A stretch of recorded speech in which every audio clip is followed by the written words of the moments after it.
বাংলাদেশ থেকে ঘুরতে যাওয়ার এখন জনপ্রিয় একটি ডেস্টিনেশন হচ্ছে মালয়েশিয়া। তো সেটারই 7 দিনের একটি আইটিনারি আপনাদের সাথে শেয়ার করব, যেখানে খাওয়া দাওয়ার পাশাপাশি বেস্ট কিছু হোটেলের সন্ধান দিব, এক জেলা থেকে আরেক জেলা কিভাবে যেতে পারেন সেটার কস্টিং এবং ডিটেল দিব। ওভারঅল 7 দিনে কোন কোন প্লেস ভিজিট করা যায় সবকিছু মিলিয়ে হবে আজকের ভিডিও। হোপফুলি আপনাদের কাছে ভিডিওটি অনেক অনেক ভালো লাগবে।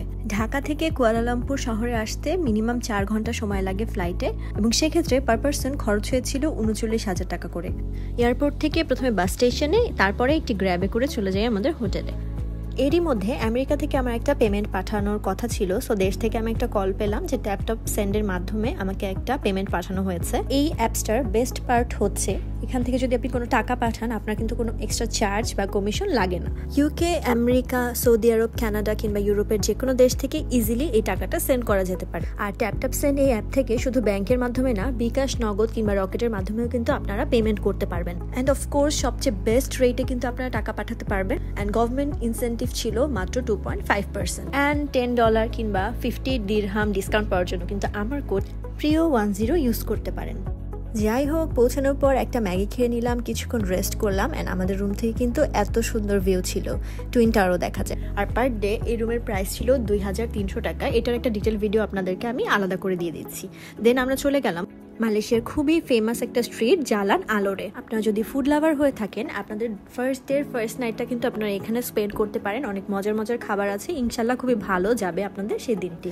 আর এখান থেকে খাওয়া দাওয়ার পর ফার্স্ট ডেটা শেষ হয়ে গেল। ডে 2তে আমাদের প্ল্যান ছিল আমরা মালয়েশিয়ার কুয়ালালামপুর থেকে পেনাং শহরে যাব। সেক্ষেত্রে আমরা বাস চুজ করেছিলাম। বাসে করে 7 ঘন্টার জার্নি পরে 20 মিনিটের ফেরি রাইডের পর আমরা পৌঁছে গেলাম পেনাংয়ে। আর আমরা সেদিন এই হোটেলটায় থেকেছিলাম, যেহেতু 2 দিনের জন্য গিয়েছি এই হোটেলটা আমরা চুজ করলাম। পৌঁছাতে সন্ধ্যা হয়ে যায়, তাই কিছুক্ষণ রেস্ট নিয়ে আমরা বের হয়ে যাই শহরটাকে এক্সপ্লোর করার জন্য।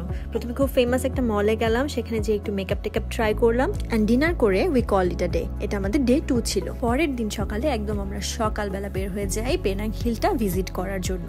সকালবেলা গেলে তুলনামূলক একটু ফাঁকা থাকে, ভিড় কম থাকে, তো এই জন্য আমরা সকালবেলায় যাই 7টার দিকে। অ্যান্ড এই funicular train রাইডটা was so fun, খুবই মজা লেগেছে। এই পুরো পেনাং হিলটা ঘুরে ঘুরে হেঁটে হেঁটে দেখতে আপনাদের অলমোস্ট 2 আওয়ার্স লাগবে। অ্যান্ড খুবই ভালো টাইম কাটানোর জন্য this is the perfect place.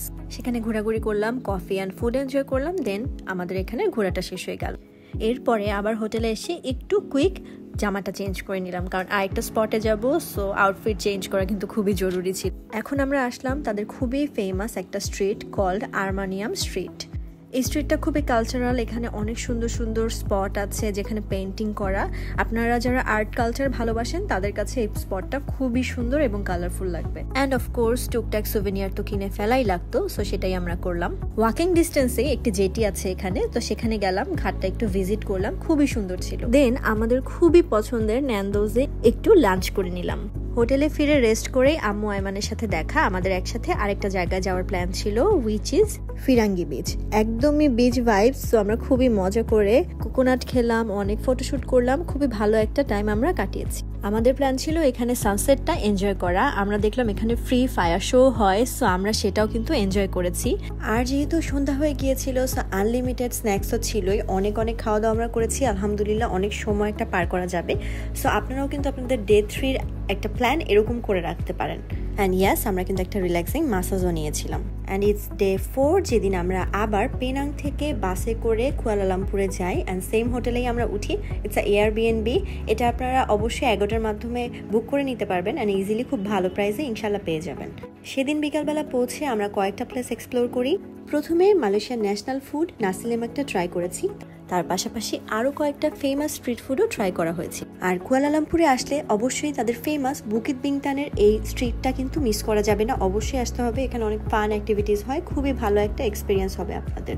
তারপর হাঁটতে হাঁটতে আশেপাশের পরিবেশ এবং মল কিন্তু আপনারা এক্সপ্লোর করতে পারেন। আর তখন পর্যন্ত আমাদের টুইন টাওয়ারটা ভিজিট করা হয়নি, তাই আমরা দৌড়ে চলে গেলাম টুইন টাওয়ারটা ভিজিট করার জন্য। And I must say this is a Majestic experience. And রাতে খাওয়া দাওয়া করে we called it a day. Next day আমাদের একটা ম্যাসিভ প্ল্যান ছিল। আমাদের প্ল্যান ছিল আমরা কুয়ালালামপুর থেকে গেন্টিং হাইল্যান্ড ঘুরতে যাব। সেজন্য আমরা বাস স্ট্যান্ডে চলে যাই। অ্যান্ড অফকোর্স আমাদের খাওয়া দাওয়াটা আমরা করে নিয়েছিলাম। 1 থেকে 1.5 ঘন্টা জার্নির পরে আমরা পৌঁছে যাই গেন্টিং হাইল্যান্ডে। আমার কাছে এই পুরো ট্যুরের মধ্যে কেবল কার রাইডটা সবচেয়ে ইন্টারেস্টিং লেগেছে এবং খুবই এনজয় করেছি আমি। আর পার্সোনালি যেহেতু পাহাড় খুবই পছন্দ করি, খুবই ভালো গিয়েছে দিনটি। আর এখানে একটা টেম্পল ছিল, সেখানে খুব পিসফুল একটা টাইম আমরা স্পেন্ড করেছি। মালয়েশিয়া ভিজিট করতে আসলে এই প্লেসটা আমি মনে করবো একটা মাস্ট ভিজিট প্লেস। আর বাকি 2 দিন KL এর আশেপাশে ঘোরাফেরা, খাওয়া দাওয়া এবং শপিং এর মাধ্যমেই আমাদের কেটেছে। সো এভাবে করেই কিন্তু আপনারা প্ল্যান করে ফেলতে পারেন মালয়েশিয়া ঘোরার একটা খুবই সুন্দর আইটেনারি। অ্যাজ আমরা ফুড লাভার, তাই আমাদের বেশিরভাগ ফোকাস ছিল ভালো ভালো খাবার এক্সপ্লোর করা। তাছাড়া টুকটাক ভালোই শপিং করেছি, তার পাশাপাশি কিন্তু অনেক সুন্দর প্লেসও ভিজিট করেছি। সো এভাবে করে কিন্তু আপনাদের প্ল্যানটা এক্সিকিউট করতে পারেন।